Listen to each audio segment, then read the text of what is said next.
Hello every one. അപ്പോൾ ഈ ഒരു വീഡിയോയിൽ നമ്മൾ ഡിസ്കസ് ചെയ്യാൻ പോകുന്നത് മൈക്രോസോഫ്റ്റ് എക്സലിൻ്റെ കോർ പാർട്ടായിട്ടുള്ള വർക്ക് ബുക്കിനെ കുറിച്ചാണ്. അപ്പോൾ കഴിഞ്ഞ വീഡിയോയിൽ നമ്മൾ പറഞ്ഞ പോലെ നമ്മുടെ എല്ലാ ഡാറ്റ ലോഡിങ്ങും ഡാറ്റ മാനിപ്പുലേഷൻസും എല്ലാം നമ്മൾ ചെയ്യുന്നത് ഈ ഒരു വർക്ക് ബുക്കിലാണ്.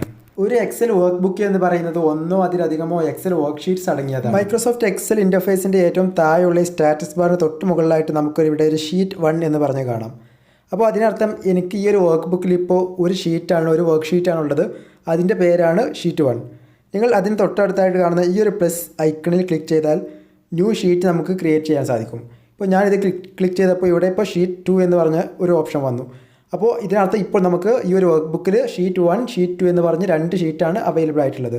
അപ്പോൾ ഈ ഒരു ഷീറ്റ് 1നും ഷീറ്റ് 2നും ഇടയിൽ നമുക്ക് നാവിഗേറ്റ് ചെയ്യണമെങ്കിൽ ഇപ്പോൾ ഞാനിപ്പോൾ ഷീറ്റ് 2ലാണ് ഉള്ളത്.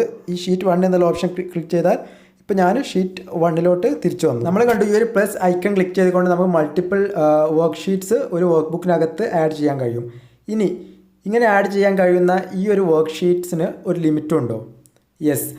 നമ്മൾ ഒരു എക്സലിൻ്റെ പ്രീവിയസ് വേർഷനൊക്കെ എടുത്തു നോക്കുകയാണെങ്കിൽ അതിൽ നമുക്ക് മാക്സിമം ആഡ് ചെയ്യാൻ കഴിയുന്ന വർക്ക് ഷീറ്റ്സ് എന്ന് പറയുന്നത് 255 ആയിരുന്നു.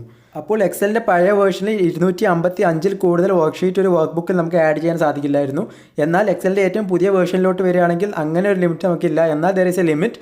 അതായത് ഒരു വർക്ക് ബുക്കിൽ നമുക്ക് ആഡ് ചെയ്യാൻ കഴിയുന്ന വർക്ക് ഷീറ്റിൻ്റെ എണ്ണം എന്ന് പറയുന്നത് നിങ്ങളുടെ കമ്പ്യൂട്ടറിൻ്റെ, നിങ്ങൾ യൂസ് ചെയ്യുന്ന കമ്പ്യൂട്ടറിൻ്റെ മെമ്മറിക്ക് അനുസരിച്ചാണ്, മെമ്മറിനെ ഡിപ്പെൻഡ് ചെയ്തിട്ടാണ് അത് ഇരിക്കുന്നത്. അപ്പോൾ 255 കൂടുതൽ വർക്ക് ഷീറ്റ് നിങ്ങൾക്ക് ഇപ്പോൾ ഒരു വർക്ക് ബുക്കിൽ ആഡ് ചെയ്യാൻ സാധിക്കുന്നതാണ്. പക്ഷേ നിങ്ങൾ 255 കൂടുതലൊക്കെ ആഡ് ചെയ്യുമ്പോൾ നിങ്ങൾ ട്രൈ ചെയ്ത് നോക്കാൻ നിങ്ങൾക്ക് തന്നെ തോന്നും നിങ്ങളുടെ കമ്പ്യൂട്ടർ ഒരു സ്ലോ ആയി വരുന്നതായിട്ട് നിങ്ങൾക്ക് ഫീൽ ചെയ്യും. അപ്പോൾ ഇനി നമ്മൾ നമ്മുടെ ഷീറ്റ് 1ലേക്ക് തിരിച്ചു വരികയാണെങ്കിൽ നിങ്ങൾക്കിവിടെ കാണാം, ഒരു ഗ്രിഡ് കാണാൻ കഴിയും. അതായത് ഈ grid A set of columns and A set of rows വെച്ചിട്ടാണ് ഈ ഒരു ഗ്രിഡ് ക്രിയേറ്റ് ആയിട്ടുള്ളത്. അപ്പോൾ ഇതിൽ ഈ കോളത്തിന് ABCD എന്ന് പറഞ്ഞിട്ട് നമുക്ക് മുകളിൽ ഒരു നെയിം കാണാൻ കഴിയും. അതുപോലെ തന്നെ റോസിനാണെങ്കിൽ 1 2 3 4 എന്ന് പറഞ്ഞിട്ടും ഒരു നെയിം നമുക്ക് കാണാൻ സാധിക്കും. ഒരു കോളവും അതുപോലെ തന്നെ ഒരു റോയും കൂടി ചേരുമ്പോൾ ഈ കാണുന്ന ഈ ചെറിയ ബോക്സിനെയാണ് നമ്മൾ മൈക്രോസോഫ്റ്റ് എക്സലിൽ സെല്ല് എന്ന് വിളിക്കുന്നത്. ഒരു സെല്ലിനെ നമ്മൾ ഐഡൻറ്റിഫൈ ചെയ്യുന്നത് അതിൻ്റെ കോളം ആൽഫബറ്റും റോ നമ്പറും യൂസ് ചെയ്തുകൊണ്ടാണ്. ഫോർ എക്സാമ്പിൾ ഞാനിപ്പോൾ സെലക്ട് ചെയ്ത ഈ ഫസ്റ്റ് സെല്ലിൻ്റെ നെയിം എന്താണെന്ന് നമുക്ക് നോക്കാം. ഇതിപ്പോൾ A എന്നുള്ള ഈ ഒരു കോളത്തിലാണുള്ളത്, അതുപോലെ തന്നെ 1 എന്നുള്ള ഈ ഒരു റോയിലാണുള്ളത്. അപ്പോൾ ഈ സെല്ലിനെ നമ്മൾ വിളിക്കുന്നത് A1 എന്നാണ്. അതുപോലെ തന്നെ ഞാനിപ്പോൾ സെലക്ട് ചെയ്തിട്ടുള്ള ഈ ഒരു സെല്ലിനെ എക്സലിൽ ഐഡൻറ്റിഫൈ ചെയ്യുന്നത് G11 എന്നുള്ള നെയിം യൂസ് ചെയ്തുകൊണ്ടാണ്. ഈ ഒരു നെയിം നിങ്ങൾക്ക് നെയിം ബോക്സിലും കാണാൻ സാധിക്കും.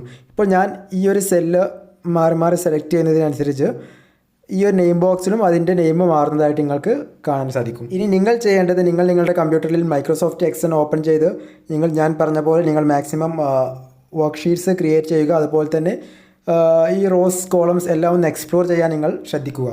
അതേപോലെ തന്നെ ഒരു എക്സൽ വർക്ക് ഷീറ്റിൽ എത്ര കോളംസ് അതുപോലെ തന്നെ എത്ര റോസ് നമുക്ക് മാക്സിമം ആവാം എന്ന് നിങ്ങൾ ചിന്തിച്ചിട്ടുണ്ടോ? അപ്പോൾ അതിൻ്റെ ആൻസർ നിങ്ങൾ ഇൻവെസ്റ്റിഗേറ്റ് ചെയ്ത് കണ്ടുപിടിച്ച് കമൻറ്റ് ബോക്സിൽ കമൻറ്റായിട്ട് രേഖപ്പെടുത്തുക.